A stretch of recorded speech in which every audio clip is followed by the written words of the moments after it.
Hello friends, Education Adda 71 YouTube channel પર આપ સૌનું હાર્દિક સ્વાગત છે. આજે આપણે ચર્ચા કરવાના છીએ જીકેનો, સ્ટેટિક જીકેનો એક મહત્ત્વનો ટૉપિક એવો નદી કાંઠેના શહેરો, જે મહત્ત્વના શહેરો છે જે નદી કિનારે આવેલા છે તેની આજે આપણે ચર્ચા કરવાના છીએ. તો ચાલો સ્ટાર્ટ કરીએ આજનો લેક્ચર. સૌ પ્રથમ વાત કરીએ તો યમુના નદી.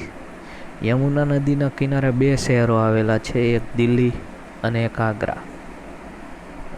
અહીંયા આપણે જે આઈએમપી શહેરો છે, જે મોસ્ટ આઈએમપી નદીઓ છે મોટી મોટી, તેના કિનારે આવેલા શહેરોની જ ચર્ચા કરીશું, કારણ કે ભારતમાં ઘણી બધી નદીઓ આવેલી છે. દરેક વસ્તુને યાદ રાખવા બેસીએ તો પૂરું ના પડે.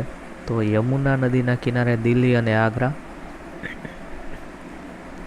પછી જે અલ્હાબાદ શહેર છે તે બે નદીના કિનારે આવેલું છે, ગંગા અને યમુના. એટલે કે તે શહેરમાં પાસે બે નદીઓ વહે છે તે શહેર પાસેથી, એટલે બે નદીના કિનારે આવેલું છે ગંગા અને યમુના, અલ્હાબાદ શહેર. હવે પટના શહેરની વાત કરીએ તો તે ગંગા નદીના કિનારે આવેલું છે.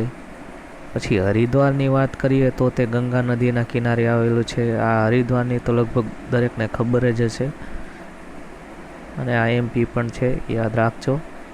નેક્સ્ટ હવે વારાણસીની વાત કરીએ તો વારાણસી શહેર છે તે ગંગા નદીને કિનારે આવેલું છે, અને કાનપુર શહેર છે તે પણ ગંગા નદીના કિનારે આવેલું છે. વારાણસી અને કાનપુર બંને ગંગા નદીના કિનારે આવેલા છે. પછી ગુવાહાટી જે શહેર છે તે બ્રહ્મપુત્રા નદીના કિનારે આવેલું છે. પછી લખનઉ શહેરની વાત કરીએ તો તે ગોમતી નદીના કિનારે આવેલું છે. પછી જબલપુર શહેરની વાત કરીએ, જબલપુર એ એમપીમાં આવેલું સિટી છે, તે નર્મદા નદીના કિનારે આવેલું છે. પછી નાસિકની વાત કરીએ, નાસિક રહ્યું તે ગોદાવરી નદીના કિનારે આવેલું છે. નાસિક છે તે મુંબઈ મહારાષ્ટ્રમાં આવેલું છે. પછી હૈદરાબાદની વાત કરીએ તો તે મૂસી નદીના કિનારે આવેલું છે. મોસ્ટ આઈએમપી આવી વસ્તુ પૂછાય એટલે કોઈને યાદ હોતી નથી. આ વિડીયોને 2 વાર જોશો એટલે તમને લગભગ યાદ રહી જશે.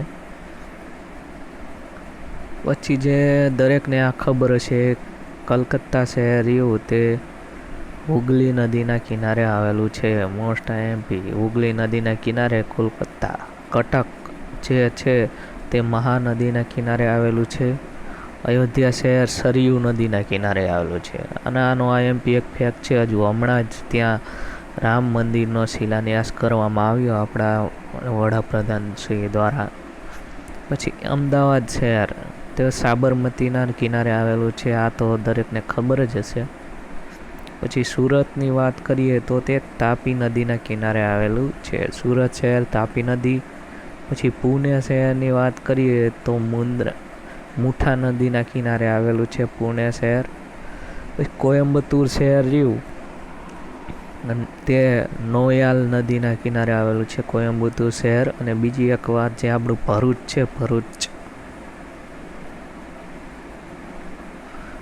છે તે નર્મદા નદીના કિનારે આવેલું છે.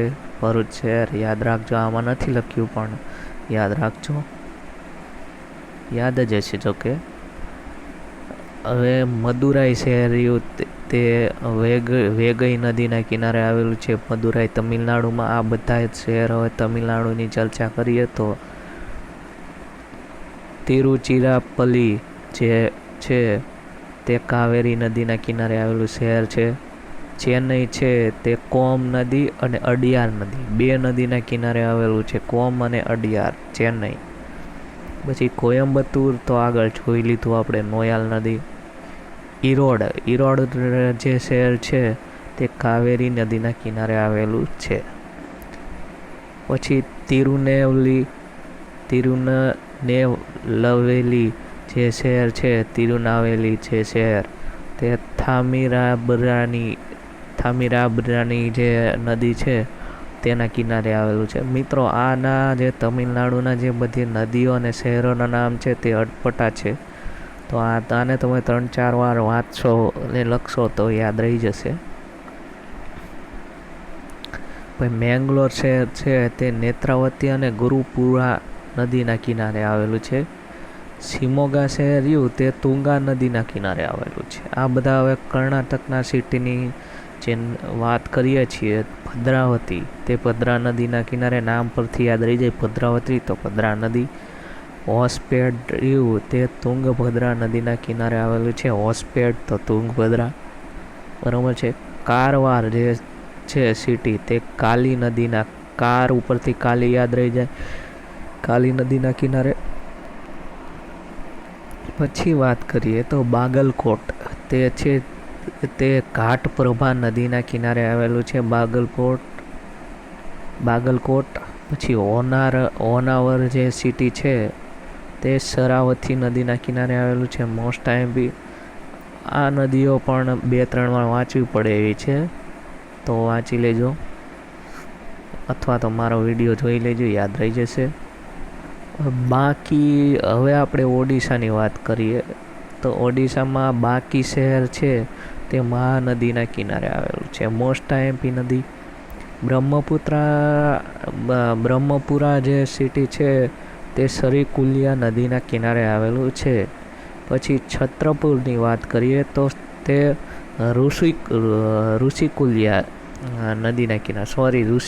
નદીના કિનારે આ બ્રહ્મપુર અને છત્રપુર સિટી આવેલી છે, બરાબર. હવે પંજાબની એક વાત કરીએ તો ફિરોજપુર તે સતલુજ નદીના કિનારે આવેલું છે, બરાબર છે. આ યુનિક નામ છે, તમને યાદ, આ નામ છે ને તમે ક્યાં બહુ ઓછું વાંચ્યું હોય છે, ફિરોજપુર, સતલુજ.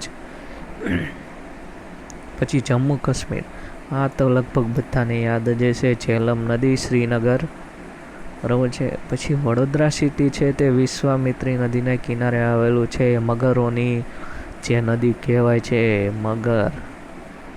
મગરોની નદી કહેવાય છે વિશ્વામિત્રી, યાદ રાખજો. હવે વાત કરીએ કરજત સિટી રહ્યું તે ઉલ્લાસ નદીને કિનારે આવેલું છે, જે મહારાષ્ટ્રમાં છે. નાસિક સિટી છે તે ગોદાવરીમાં આવેલું છે, તે પણ મહારાષ્ટ્ર. મહાડ જે સિટી રહ્યું તે સાવિત્રી નદીના કિનારે મહારાષ્ટ્રમાં આવેલું છે.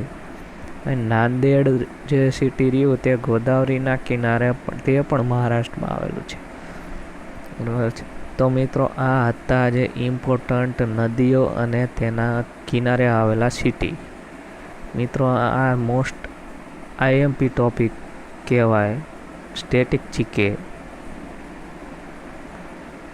અને સ્ટેટિક જીકેની કેટેગરીમાં લેવાનો, બરાબર છે. તો અમારા આગળના વિડીયો ના જોયા હોય તો જોઈ લેજો. એજ્યુકેશન અડ્ડા ચેનલ યુટ્યુબ ચેનલમાં મળી જશે, અને ટેલિગ્રામ પણ જોઈન કરી લેજો, તેમાં તમને લેટેસ્ટ અપડેટ બધી મળી રહેશે. મળીએ નેક્સ્ટ લેક્ચરમાં.